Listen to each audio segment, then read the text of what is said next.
Many are predicting that the worst is yet to come, which is unfortunate, said one person here. Until now, they've enjoyed the reputation of being the nation's icebox. Watched a burglar in his home this morning by webcam. As a journalist of over 25 years, stories are what make my world turn. Reporting live from the Dallas newsroom tonight, Jeff Crilley, Fox 4 News. But in 2008, I took the jump from my familiar life and started a PR firm from my home. We're talking about anyone with a camcorder like the one I'm using becomes a television network. We started slowly growing the company, and now we have over 100 clients. And we've branched into the world of live digital broadcasting. I now own 4 different TV studios with a staff of over 20. And the stories that I now get to share are sometimes the most important of my life. Life has a funny way of coming around full circle.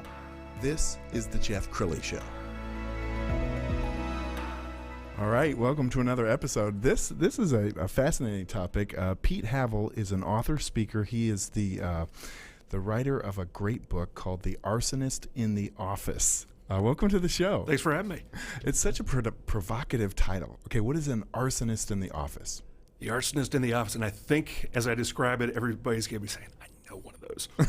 It's that person that through their actions, whether it's through spite, revenge, looking for a little bit of power, wanting that promotion over somebody else, and the actions they'll take to get it, that's somebody that can burn down careers, companies, and cultures around them. Wow. Now, are arsonists born that way, or do they become that way? The chicken and the egg. I would say, to a certain extent, I don't think they're born that way, but I do think they can be groomed or certainly permitted, and it's all about the culture around them. There's lots of troublemakers in the world, but it's all what leadership does with them within organizations. Right. Okay. One of my favorite movies is Office Space. Right now, in that case, was the boss the arsonist? That's a great question. In that, you're kind of asking if you have a troublemaker and you don't deal with them. Yeah. Is the boss the troublemaker? And that's something in my book. A lot when people get to the end of it, it's so much fun being an author when you put your information in the back or say, connect with me on LinkedIn, you hear from people. Yes. And that's one of the biggest things that I hear constantly from people is, okay, well, you've got, and the antagonist in the book, we name her Hazel. Right. Is Hazel the arsonist, or was it all the other characters that allowed Hazel to stir up trouble, cause problems for people and that type of thing? So you may be onto something there because the management that allows problems to happen really are the ones that carry the most responsibility. Can an arsonist be rehabilitated? Oh, it comes down to damage assessment. If they are told, let's do the 3 strikes and you're out approach. Right. We're going to give you a chance. Here's what you're doing wrong. And I talk about this approach a little bit in the book. Okay, we've detected you did something terrible. Now, you may do a damage assessment at that time and say, that person's out of there. But you give them a couple more chances, say, all right, we've found evidence of you doing this, no more. That 3rd strike, probably a good time to get rid of the employee, because if they're causing problems and certainly they're not listening to you as a supervisor, some changes need to be made. So rehabilitated, yes, but at some point, and the things I talk about are the things we see on TV and in the news every day, the things that can lead to scandals, the things that can destroy a company's reputation, the things that can cause great people to run from the company. Yes. So you got to make the assessment. And sometimes all it takes is one arsonist in the company to burn down the company. Is that right? Absolutely. And there's lots of examples I talk about in the book, in that you have people that are in positions of power, they can wield it, and they can do all sorts of different things. You look at the Papa John's controversy recently, right, and one of those things, and you as a PR guru, the companies are probably looking a little bit closer now at whether it's a good idea to have the owner's name on it, if the owner is going to be causing problems.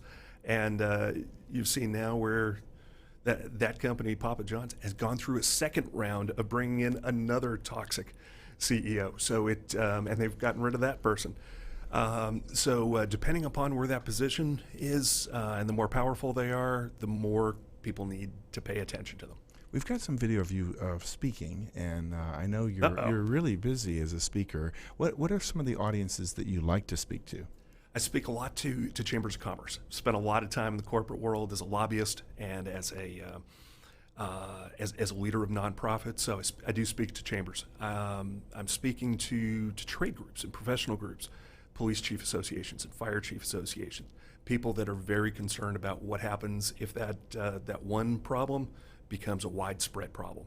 And then doing a lot of talk radio, speaking to churches, and spoke recently to one large church, to their business leaders, and saying, here are ethical ways to kind of shape your culture, Yes. and something that you can be proud of. You know, it's funny. My father was a minister in downtown Detroit, and he had an arsonist on his team. And you kind of think about, the church world turning the other cheek, and sometimes there's politics even in churches. Absolutely. They talk about that a lot, and ministers normally do not want to be out front publicly saying that, but yeah, and it is.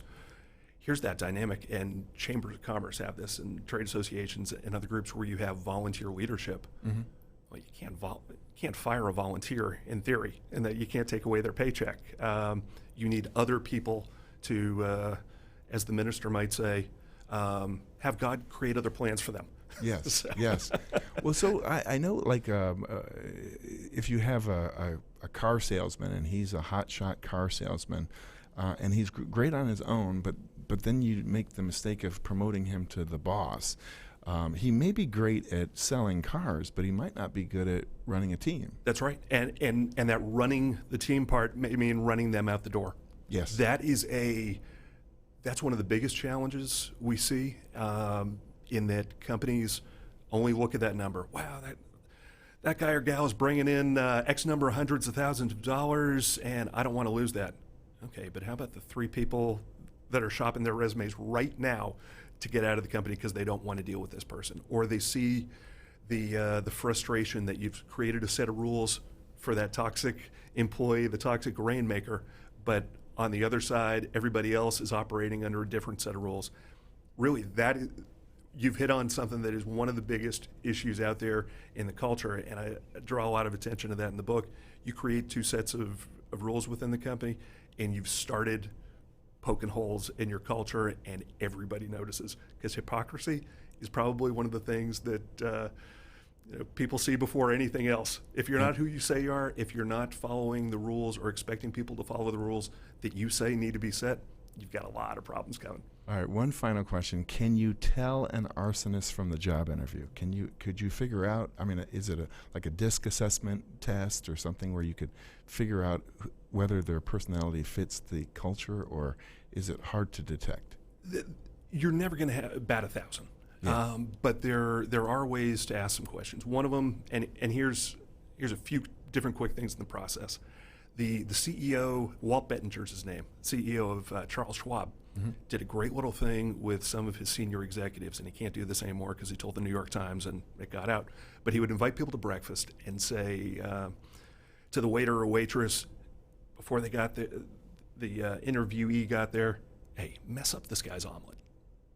Because he wanted to see in a real life reaction and something that was not official.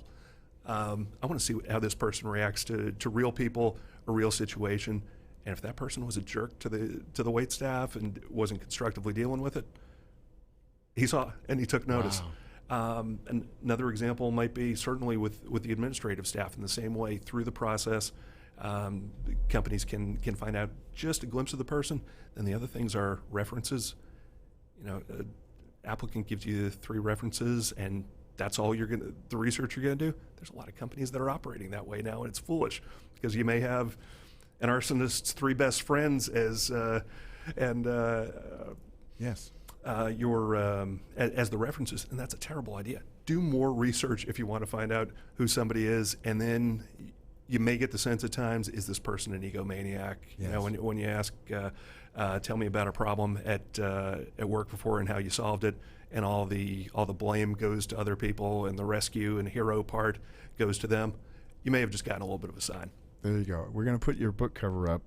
The Arsonist in the Office is the title. The subtitle, Fireproofing Your Life Against Toxic Coworkers, Bosses, Employees, and Cultures. Pete Havel, thank you for being on the show. Enjoyed it. Thanks, Jeff. All right. And we'll see you soon.